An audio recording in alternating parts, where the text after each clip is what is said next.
I always use that phrase with the kids in my academy. I always say like dream big. And if you tell your dream to somebody and he doesn't laugh at you, that means you don't dream big enough. And so I always use that phrase like, don't be afraid to do anything. Like you should at least try. And what's the worst case scenario? Like you didn't make it, but it's in failure that you're gonna have your biggest wins or biggest victories in life. Welcome to the B2B Breakthrough podcast. We're here to bring you all the best knowledge, insights, and strategies from e-commerce experts, successful business owners, and the team at Alibaba.com that you'll need to grow your business and achieve your next big breakthrough. I'm your host, Ciara Cristo. All right, I'll be real with you all. Athletics are a little bit of a blind spot for me, but I think we can all appreciate the mindset of a champion in any category. And today in the hot seat, we're learning from one of the greats. Four-time NBA champion and legend of French basketball, Tony Parker. As the founder of Infinity 9 Group, Tony is a passionate investor and entrepreneur with a dynamic portfolio spanning real estate, sports, entertainment, and more. In his latest endeavor, he's come on board as an Alibaba.com ambassador to hold a masterclass in the International Olympic Committee's Athlete 365 Business Accelerator program. We'll explore how he's applying the same focus and strategy that defined his basketball career to building and nurturing successful businesses. Tony, welcome to B2B Breakthrough. Hi, Ciara. Thank you. That was a great introduction. Well, we're really enthusiastic and happy to have you with us, so we're not holding anything back. It looks nice where you're at. It looks very nice because me, I'm on the ground, but you with your view and I can see the beautiful sun. It looks very nice. You really have a really tough job, Ciara. It's very tough to be you. It is. I was just saying, it's hard to be me here in beautiful New York City. Good for you. Thank you. I mean, you're joining us from Paris, is that right? Exactly. I'm in Paris right now, and we had some snow 5 days ago, so it's kind of crazy. You're getting in the holiday spirit already over there. Exactly. We already started Christmas, so I like Christmas, my favorite vacation, so I love that time of the year. Oh, yeah. I mean, Christmas in Paris, how can you go wrong? It sounds incredible. It's starting to put all the lights and starting to be like that Christmas feeling, and you start hearing the songs in the stores. So no, I like that time of the year. Oh, I envy you. It's not really feeling like that here in New York yet. So we'll catch up to you, I'm sure. Looks like you're in the Bahamas or something. I wish.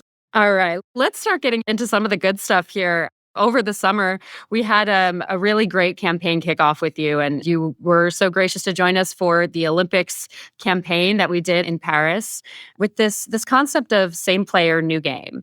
And, before we go into the particulars of how you built your empire, I'd love to hear from your perspective, what does that concept mean to you? What does same player, new game evoke for you?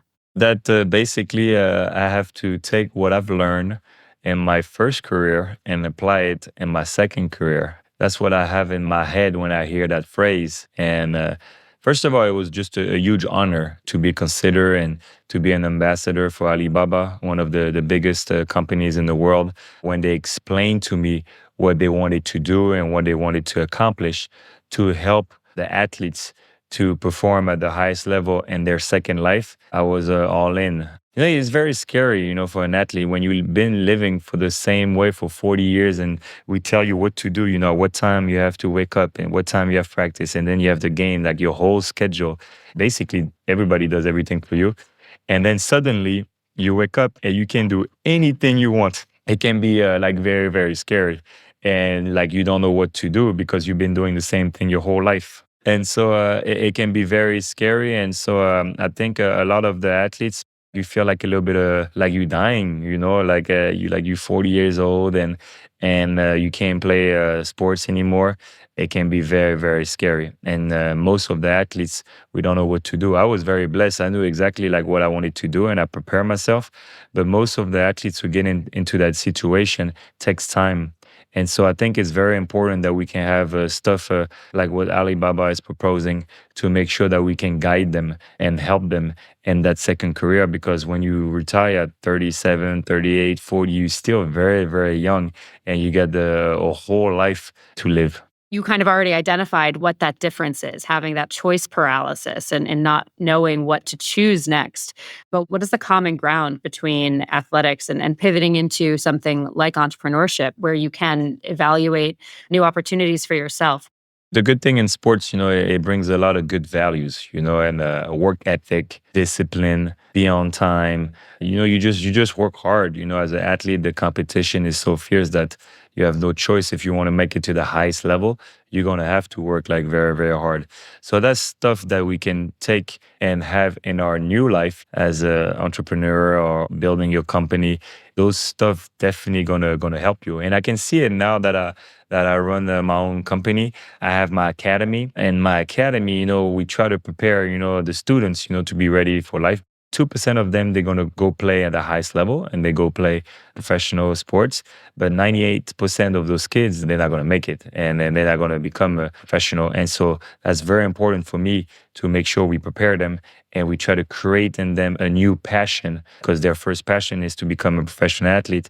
I want to give back. I want to share my experience and I want to give back to the new generation. And so with that deal, it creates opportunities, for my kids to try to find a job and make sure that when they get out of the academy, they're successful. That's really cool. Does that serve as a motivation for you in pushing your business forward?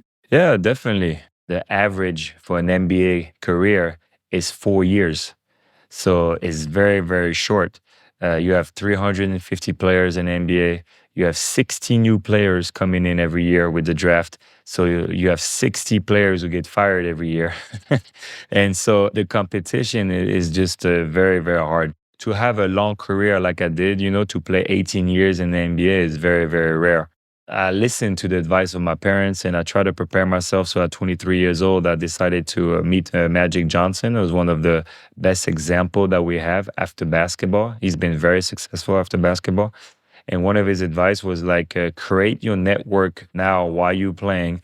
Don't wait until you retire, because when you retire, everybody forgets you real fast.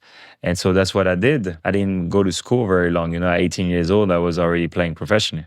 So I didn't have all those degrees and stuff like that. So I had to learn from nothing. So I was very lucky to have a great businessman who took me under their wing. And I was like a sponge, I would learn everything, examine everything, and try to prepare myself for after basketball because I didn't know, how long I was going to play. So that's one of the best advice that I had from Magic. And it definitely worked out. It was better to go to dinners with CEOs instead of playing Fortnite every night. Well, yeah, I mean, it certainly paid off. No one's forgotten you. We're still very, you are still very top of mind. We were just, reviewing some of those statistics because the average retirement age, and it does vary by sport, is between 27 and 32. It's very difficult to find what that next step is. So programs that you're talking about are so crucial. I want to talk a little bit about the Athlete Accelerator program from the International Olympic Committee because it provides a bunch of these services that really help athletes transition. So, what is different in your eyes? What is the unique benefit of a program like this compared to other programs out there? This program is going to give you the tools to make it because like I said earlier, most of us we didn't go to school for a long time. So a program like that is huge and you can benefit from all the network from the IOC and they want to put everything together for athletes to be successful. And so it's a blessing to have a program like that because it accelerates everything. It accelerates your learning and the experience that you need to be successful in business. And so that's why for me it didn't exist in my time. So athletes of today they're very lucky to have something like that in place. Yeah, I think mentorship is one of the primary benefits of this program.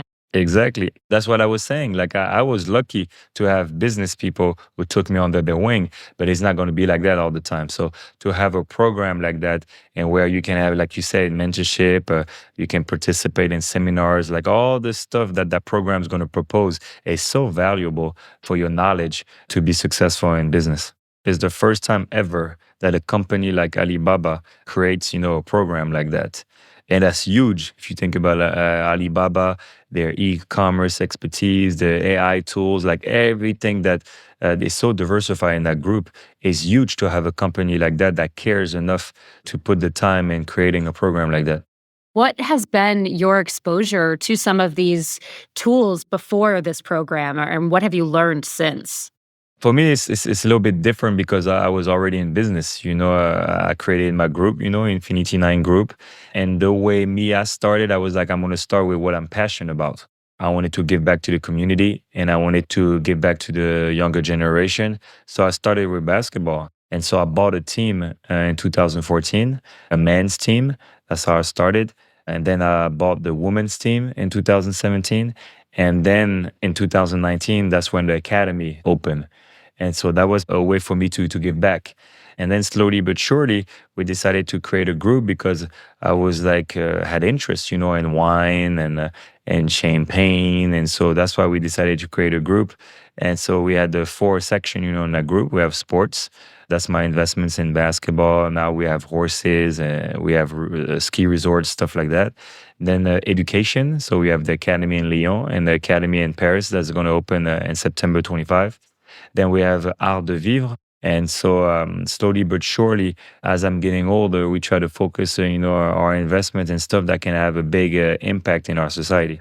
That's incredible. So I want to focus for a minute on your academy and some of the mentorship role that you take. What is something that you've learned in your process that is top of mind for you as you begin relationships with the people that you're mentoring? What are those initial lessons you like to share? If I had to choose one thing, is the mental side. I think the mental part of being an athlete or being successful in business is the biggest thing that kids ask me. My approach in basketball, or my approach in the business.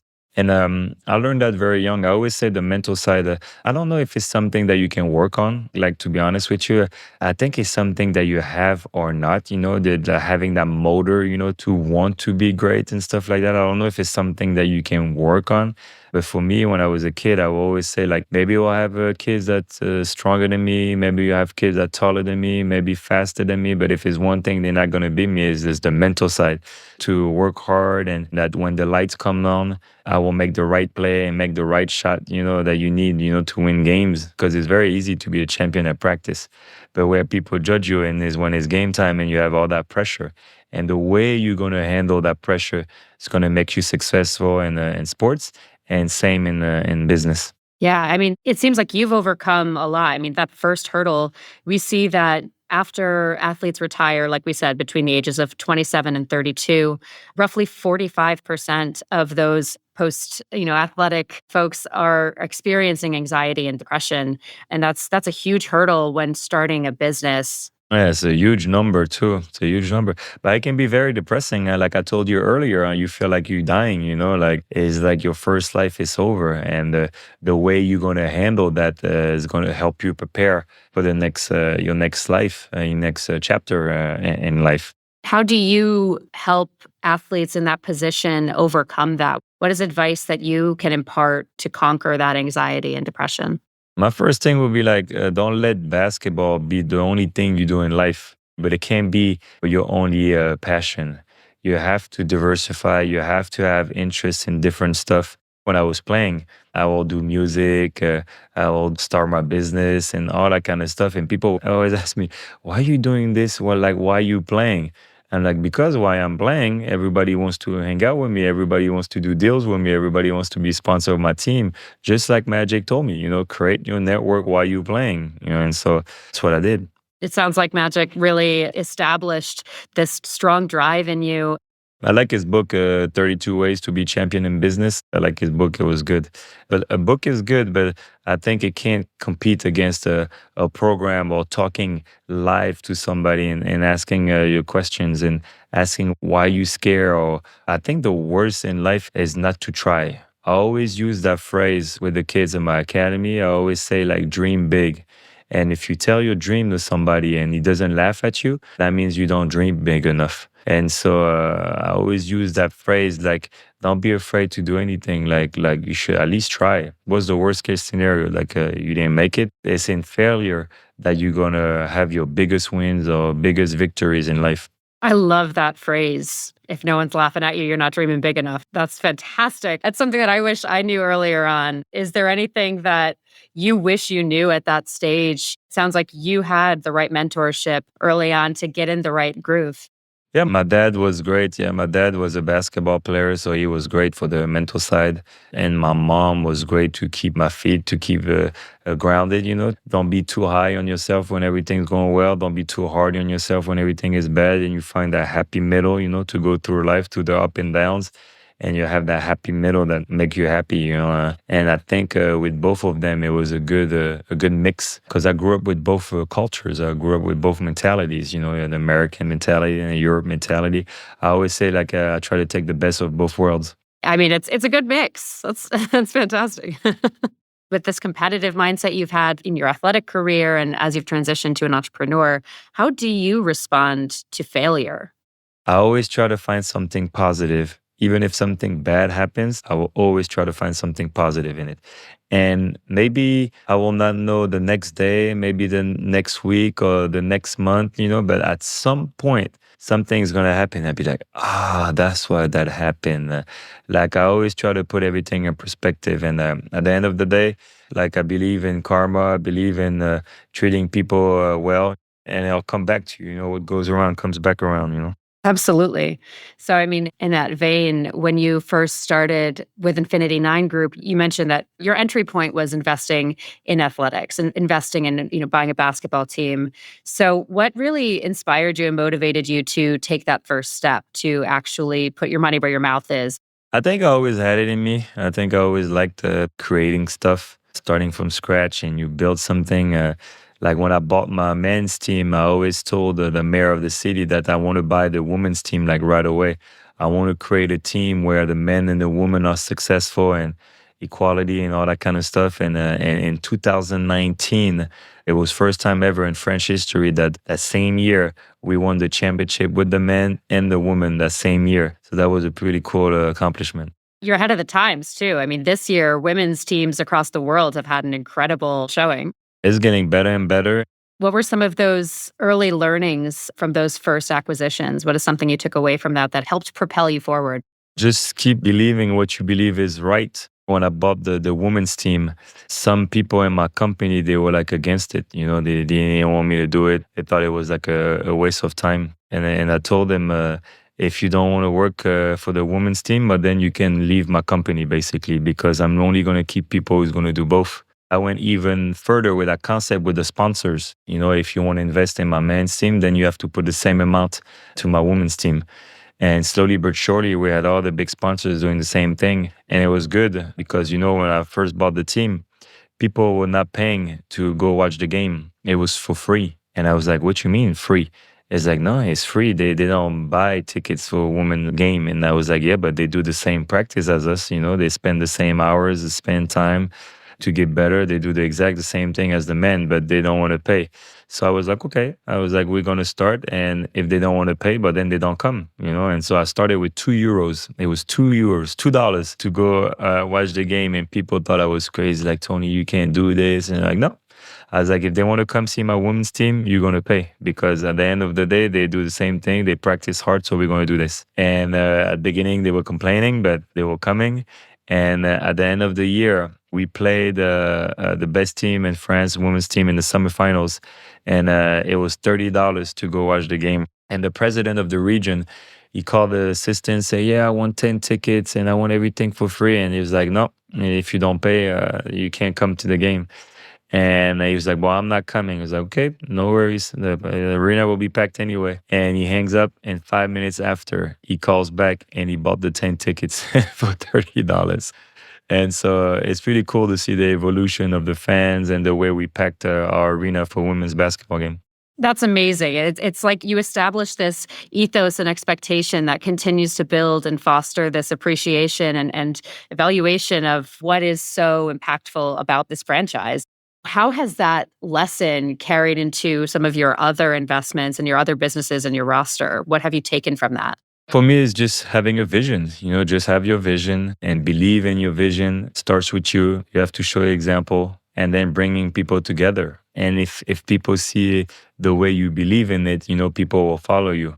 You just have to lead by example. I'm a big believer in teamwork. I come from a team sport.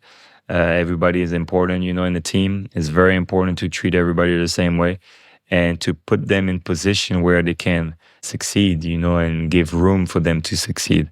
And I think that's how you lead people. In terms of your team structure and delegation, how do you budget your own time between your different business interests? Wherever they need me, Sierra. I'm very lucky, very blessed. I have great people, around me. I'm never afraid to have people even smarter than me. And like you have to surround yourself with people that are very smart and just know yourself, know your quality, know the areas where you're not as good, and make sure you surround yourself with the best. And if you do this, then you'll be successful with your company. Wise words to live by. Absolutely.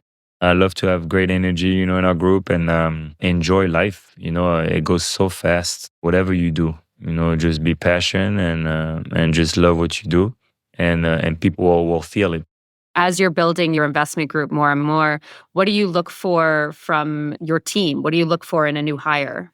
I want people that have the same motor as me. And so that's what I'm looking for. I want people like I don't have to tell them to be on time. I don't have to tell them, to work hard. They know already, because that's the quality you need if you want to be successful. And so I'm looking at people like where they do the simple stuff. We send you a text on your phone, just answer, call back. Sometimes it makes me laugh. The new generation, they're on their phone all day long and they never answer. It's so funny. So that's an immediate red flag when you're looking to expand your team. Definitely. Yeah, if you don't answer back in the day or don't call back, big red flag. All right. Simple stuff. Be on time, answer your phone. A little common knowledge goes a long way, common sense. Exactly. So now, speaking of expanding, what do you look for as you diversify your portfolio? What strikes you as attractive in a new business? Right now, I'm more in solidifying everything right now because we've been growing a lot the last 4 or 5 years. So right now, I'm not buying anything or not doing anything. Right now, I'm just trying to keep everything we have and grow or the organic way. That's what we focus on right now. That's one of those topics that we talk with entrepreneurs about a lot. And how to scale sustainably, how to scale at a pace that will really benefit the business in the long run. So how do you make sure that you're not expanding too far? It's hard. It's hard, and I guess you learn as you go along, and you'll make mistakes. That's for sure, and try to learn from them, and try to find that right balance for that company to grow.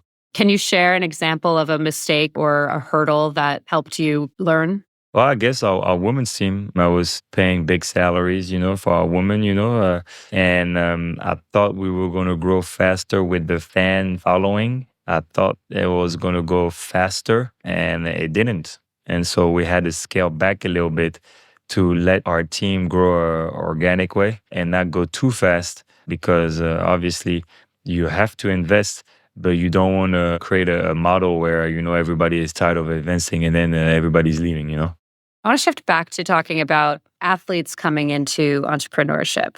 We talked about that champion mentality being something that helps propel businesses forward. I want to kind of break down where it really benefits someone to have that experience and where they may feel more of a struggle, where an athlete may feel more of a struggle starting a business than someone who came up through a more traditional route, like through corporate experiences. What does that breakdown look like? I think where athletes can be very worried or scared is because that's my personal opinion. We stopped school very early. We never had somebody who teach us how to do that.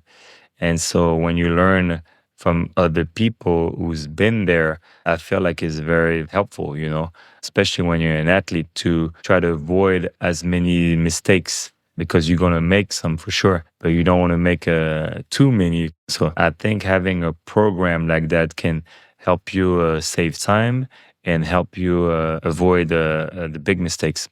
Do you have any other mentors or role models who helped you once you actually kicked off your business? Not so much in the beginning phase, but as you moved it along? People in France has been very, very successful in their business. I try to surround myself in areas where I want to get better. So let's say I wanted to buy a sports team. The Lyon soccer team is one of the best teams in the world. The soccer team and the president, he's been the president for 34 years and just sold it last year. One of the most successful in the business in sports. He definitely helped me a lot about how to manage a sports team. His name is Jean-Michel Aulas. He was one of the people who helped me in the wine world, Michel Rebier. He's one of the most wealthy person in France. He helped me because he's been in the wine business for 25 years. He helped me, took me under his wing and helped me how to, own a vineyard and how to do this, how to do that. And it comes back to what we talked to earlier, Ciara, is like surround yourself with great people who's got great knowledge. And yes, you have your vision. You have maybe you think about how you want to do it, but it's a reason why people are successful. It's a reason why those people is at their top of the game. And so I think it's very important if you have access to that to do meetings with them and learn and ask questions. Yeah. And part of that is identifying your own blind spots to acknowledge where you may need support. Do you feel self aware in those moments where you can say, I don't know how to go about this? Or is it something where you rely on your community to say, you may need some support here. Let me refer you to this person? Yeah, exactly. I feel like you have to be humble enough to just know that you don't know everything. It's impossible to know everything. And if you can challenge yourself and realize and have the intelligence to say, okay, you know what, I'm not that good in an area. Maybe I should, surround myself. That's a big first step. What was one of those biggest blind spots for you? When I bought my first basketball team, it was the finance. You think you know finance and you think you know this or this because you made a lot of money or you did a lot of finance meeting, with your financial. But hey, when it comes to a company, it's totally different. And I had to say, you know what? Should take somebody who's is like a director of finance who really knows, how we should do this or do that or save money or tax or all that kind of stuff. Did you stumble upon that before you took the leap? Oh no, don't worry, Ciara. I knew after 2 weeks I was like, oh, I'm gonna take a director of finance. Okay, great. So you learned fast, you figured out who you needed to get in place. That's huge. So, I mean, you found the people that you needed to lean on to keep your businesses healthy and thriving. Exactly.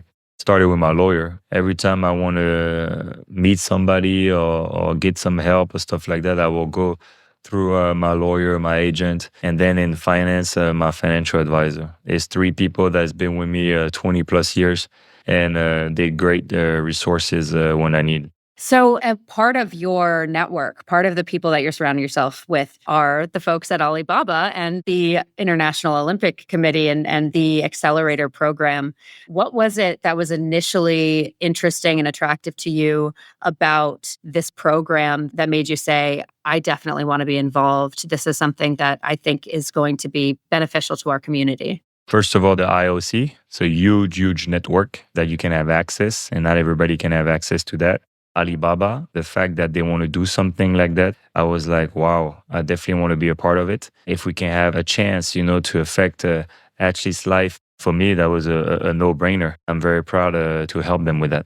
There's workshops, there's seminars, there's one-on-one coaching. Yep. It's a lot of stuff like we talked about. Like you said, seminars, that's huge, one-on-one meetings. There's so many stuff in there that can be very, very helpful for an athlete if he wants to start his own business. He can listen to us. He can listen to you, Ciara. It's big. Oh, thank you. One of those tools that we're starting to introduce into this program and is newer to our roster at Alibaba.com is integrating AI in the sourcing process to help product-based businesses. Exactly. Cutting edge technology. Those AI tools, I think it is the future. It's no secret right now. Everybody knows that the AI is the future, and Alibaba is invested in that big time. So you imagine everything that you can take advantage of is going to be huge. What has your experience with AI been to date? We know it's coming, and it's how you're going to use it the most efficient in the company that I invested in. We're looking at it right now. But it's coming. You're going to have to use it, and you're going to have to expand and hire people that have a lot of knowledge in those areas. Is there anything that frightens you about it? I know it's kind of a controversial topic for some people. It's like iRobot, like the movie. Yeah, exactly. No, because I'm always for improving or getting our lives better and all that kind of stuff. Modern, all that kind of stuff. I don't think you should stay, in the past. Some people, they always stay in the past and they don't want to change anything. Me, I'm like, you have to adapt. And I think it's the way I was brought into this world, with my parents, changing cities every year and going to new schools every year and constantly adapting, to different stuff. I think I just, yeah, I'm used to it now. Yeah, absolutely. It's something that I'm still struggling to contend with myself. I think there's identifying the space between the creative implementation of AI and technology and the business side of it to make sure that it's well balanced and there's still room for the human touch. Human touch, the human creativity. Yeah, it's something that we can't sacrifice along the way, but where we can implement it, it gives us more time to use our creative brains and to engage in our own passion projects. I totally agree with you. And I think you're going to have to find a happy middle. Yeah. And some of these tools that we talked about, we started to debut at the Olympics this past year. Can you tell us a little bit about your experience at the Paris Olympics this year? Yeah, my experience at the Paris Olympics, it was pretty cool. It was amazing, like the stuff that you can do. I did so much stuff. I was like, is it really gonna work? Like, is it possible that you do something like that? And it was a cool experience. Your way of living and your habits is gonna change a lot of different stuff. That's for sure. Yeah, absolutely. Now, you shot this commercial with us earlier in the summer. And yeah, so tell me a little bit about that campaign and what it meant to you to be a part of that. The campaign was fun. Obviously Alibaba, every time they do something is going to be big and nice. And it was definitely a cool day. I was working with great people and the commercial was just cool, fresh, modern. And just to see myself being huge in the airport with Alibaba, yeah, like I said earlier, it was a huge honor. It's one of the biggest companies in the world. They do a lot of stuff, for our life and to have a better life. And so it was just great for me to partner with them and to have the whole world every time they land. They saw Alibaba in my little face. That was pretty cool. I have so many people text me and email me about that campaign. I was very proud. We were so happy to have you be a part of it. I mean, part of what you were saying earlier is making sure that athletes are continuing their careers beyond the sport and are staying relevant and top of mind for everyone, and you've certainly done that. And part of that campaign that was so cool for us is seeing the global reach, like you mentioned, and being part of a bigger than yourself global community of entrepreneurs. Did you have any opportunity to connect with the other folks from the campaign and other entrepreneurs on the ground? Because of that campaign, I was able to meet some big people. The first who comes in mind is the CEO of Airbnb. That was pretty cool. And he wants to do huge things too, like Alibaba. I love they dream big, just like my phrase, Ciara. Like I love meeting people like that. But yeah, because of that campaign, I was able to meet a lot of different business people, and it's the beginning. You're just putting the seeds, and you'll see where it goes. This is not a fair question for me to ask you, but I'm going to ask it anyway because I'm curious. As someone who is neither an entrepreneur nor an athlete, I want to know from you which is more difficult? What is the bigger challenge? What's more difficult? But by far, entrepreneur. What about it? Because basketball, I was born to play basketball, so I didn't feel like it was hard. Being an entrepreneur, I had to learn. I had to definitely meeting people and homework and all that kind of stuff. Even if I always feel like I was born to do this too, meaning like I had it in my DNA, it didn't come as natural as being a basketball player. That was a bad I question, know. Ciara. That was a bad question. No, I'm joking. I told you it wasn't fair, but I wanted to ask it anyway. The last thing I want to chat with you about before we wrap things up here, as we're nearing the end of 2024, what is exciting you about 2025? What's on the horizon? 2025, I don't know. I think I will stay open and maybe you'll have great surprises. I don't have nothing in mind right now that is going to be huge in 25, but who knows? All right. This is the year to sustainably grow, Exactly. Solidify. the year to solidify. I like it. I like it. Sound advice. Before we sign off, I've got some good news for our athlete turned entrepreneur friends. We have more content and resources to support you on your entrepreneurial journeys coming out all the time. To stay in the loop, follow at Athlete365 and at Alibaba.com_official on Instagram and sign up for the new Business Accelerator program through the link in our bio. We'll provide e commerce expertise, cutting edge AI tools, and so much more. So get in the game. The program will officially start on December 9th with virtual boot camps open to all athletes and will be held in English, French, and Spanish.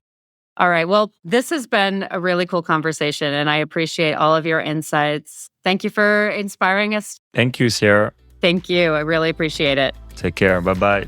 Thanks, Tony. Bye-bye. B2B Breakthrough is produced by Alibaba.com. To find out how Alibaba.com is empowering its customers with the tools, services, and resources they need to grow their business, visit Alibaba.com. And then make sure to search for B2B Breakthrough on Spotify, Apple Podcasts, or wherever you find your podcasts. Make sure to follow us so you don't miss future episodes.